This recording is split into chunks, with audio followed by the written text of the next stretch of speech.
Hey, welcome, all my right thinkers. Thanks for tuning in to check out your boy, P Funk. Yeah, I'm rocking the eye. This is what you're going to see from now on, pretty much. It's my work uniform. When I'm on here, I'm working. All right? Appreciate you. And let me get to work.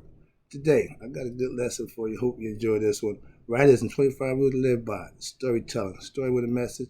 Message in the story. These are life lessons. I'm giving them. I see you receiving them. Let's keep this thing going. I got you.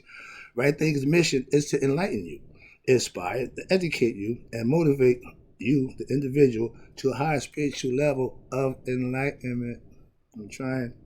Right Thinkers Way of Life through mental and spiritual discipline daily will help and guide you to obtain your goal of spiritual enlightenment, aka knowing thyself. When you see the I, that means you know, and that means you see. It has a dual meaning.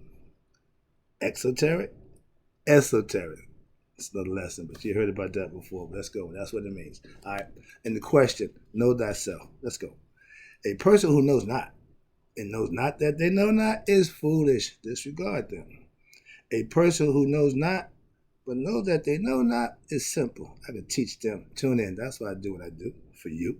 A person who knows not and believes that he knows, dangerous. Just avoid them. I do. A person who knows but knows not that they know is asleep. I'm a spiritual alarm clock. That's what I do. I wake you up. A person who knows and knows that they know is wise. Follow them. All these persons reside in you. Right thinkers, know thyself. To my eye, be true.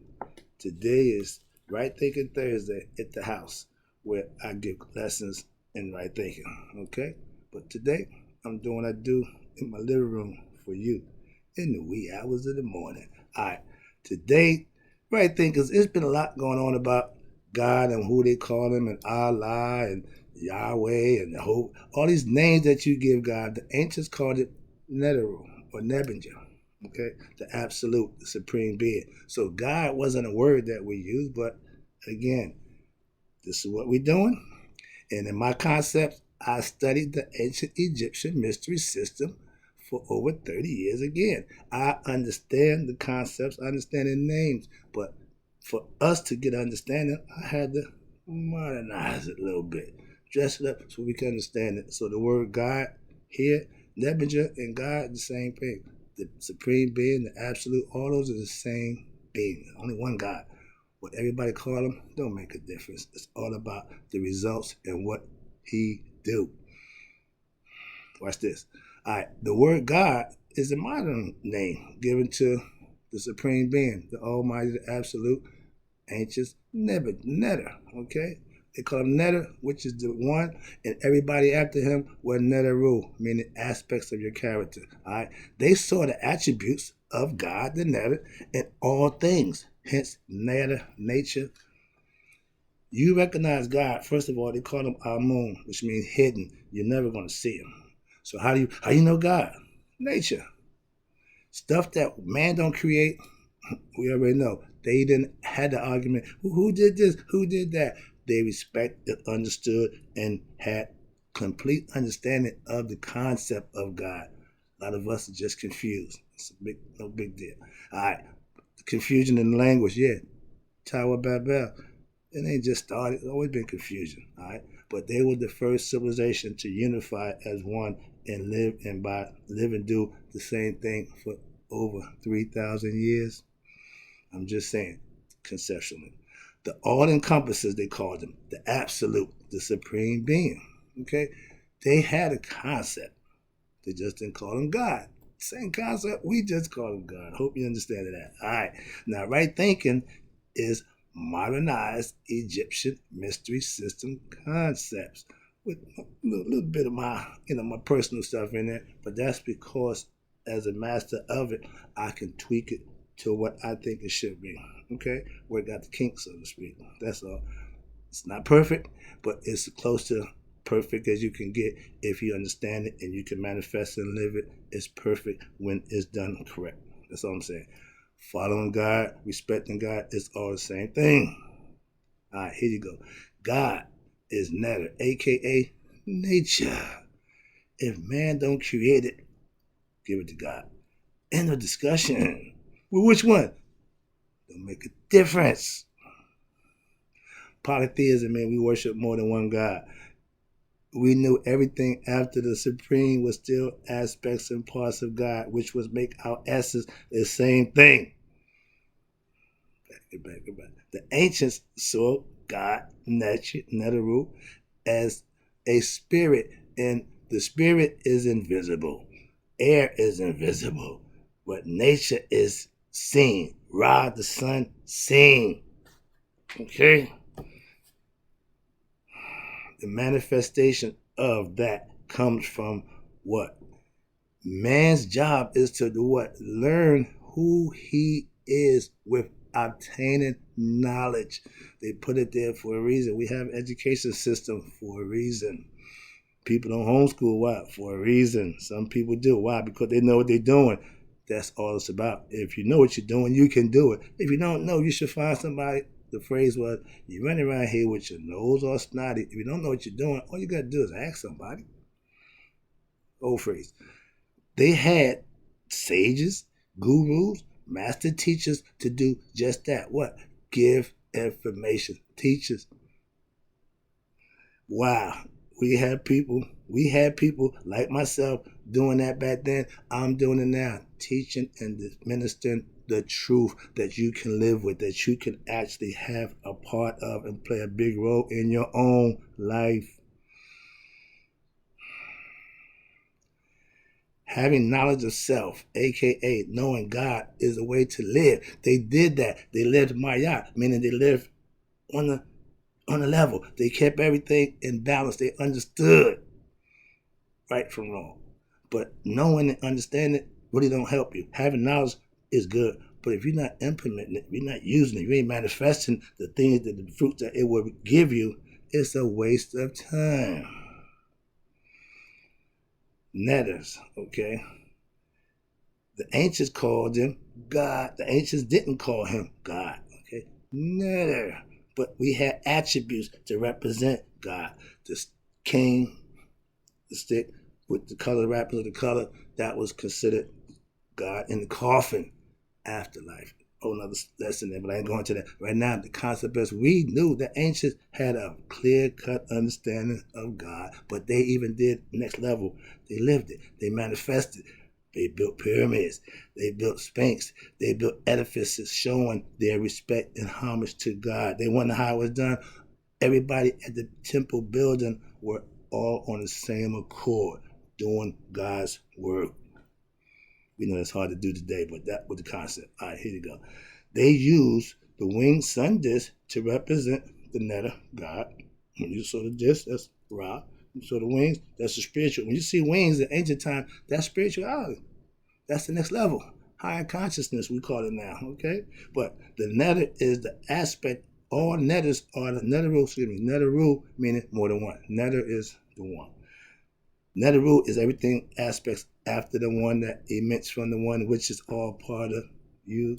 It's all about your personality. These different traits that they can use to better your personality. That's another lesson. All right. You learn how to use your God-given talents. Thinking, manifesting, comprehending, learning, listening, pay attention. These are things that you had to live by. They gave you the five senses for a reason. You use them in this world, you'll be just fine. But if you forget the element of thinking, which is a necessity to survive, right thinking is the next level of survival, meaning raising your level of consciousness, knowing who you are. That's right thinking. All right, the next level. We knew the absolute one that we call God. We got to know ourselves. You get to know him. They thought that he was in him. The concept that God in me, you had to bring it out. Why? Becoming conscious. God forgot who he was when he came into man, so to speak. The concept. That's why man's job is to wake yourself up. Find yourself. Become your own hero. Not wait for somebody to come back from the dead to save you. Don't make no sense. All right, here you go. To reach that higher state of consciousness, you have to be taught. You have to learn. There's a process. That's why we got educational system. They had temples. Okay? And every one of them told you, know thyself before you walked in with the winged disc. I'm just saying. Here you go. The divine. Divine means good, pure, untouched. Okay? When Ra came forth from where he is, to be known in physical form or into man form, Ptah. We got Amen, the hidden one, Ra, the same one, Ptah, the creative one. That's the 3. That's the mystical number again. That's what that number's so, and yeah, it's the master's number. Why? Because for you understand it, you have mastery of yourself. That's what the master's number is all about, the 3. I was 1, then I became 3. Divine in order, aka Maya. When you see Ptah, he stands on a pedestal. That's Maya. You see a lot of pictures, take note, because they showed you everything in picture form. Words we use now, generic form or whatever they call it, Sanskrit, but they use pictures. Pictures say a lot more than words. So, okay, understand that's next lesson coming up too.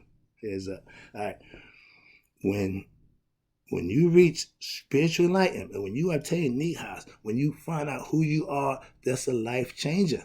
That's an epiphany. That's an awakening. See, you sleep, you're in a slumber. You don't know who you are, but when you wake up, it's a beautiful thing. The eye is open. The 6th round of the chakra, okay? Knowing yourself, meaning you becoming mastery of yourself.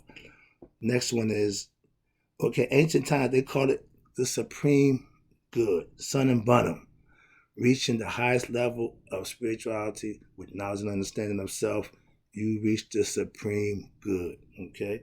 When you live a righteous lifestyle, right thinking, you're serving God. Also, you're serving yourself. You get it? Starting to make sense? I hope it do. Last one again. I appreciate you tuning in. Hope you get the lesson. The name you call him by don't really describe him. That's why they gave attributes. That's why they gave pictures. That's why they gave all these things. All this were representations of God's power, might, and understanding to man. We call him God now. It's okay, whatever you call him. But the ancients called him Amen, Ra, or Ptah. Osiris in the human form, the first spirit in man, with the number 6 on the scale of we've been there, done that. I ain't got time for that. Right now, this lesson is about the name that we call the Almighty. It don't make a difference. It's recognizing him and knowing him what changes the game for everybody. I don't care what you call him. It's how you serve him. Again, it all goes back to the action. Here, India, anywhere else, they all serve God a certain way. And they all serve him with what? Goodness, righteousness, and understanding, knowledge. Whooping and hollering, running around, ain't praising him one bit. That's foolishness to me. All right, karma, another form of nature, is your consequences of your action. Karma means action. But when you understand it, you reap what you sow. Your actions has consequences in every aspect of your life. The heart keeps track of everything. I asked the question, where's God? In my soul, in my spirit. Newsflash, in your heart. That's what love, that's what truth, all that resides. That's God, okay? The phrase, God knows your heart. Why do you think that is? Judgment Day, the ancients weighing of the heart. They took everything outside the body except the heart. Last one. I call my God Duda. That's the God of my understanding. You can name him who you want. You can make it whatever you want symbolically, but I use intellect, understanding, and knowledge and give it perspective that I can live by, and it symbolically works for me. Talk to him every day. Find your God of understanding and get to know him a little better. Spend some time with him. I do.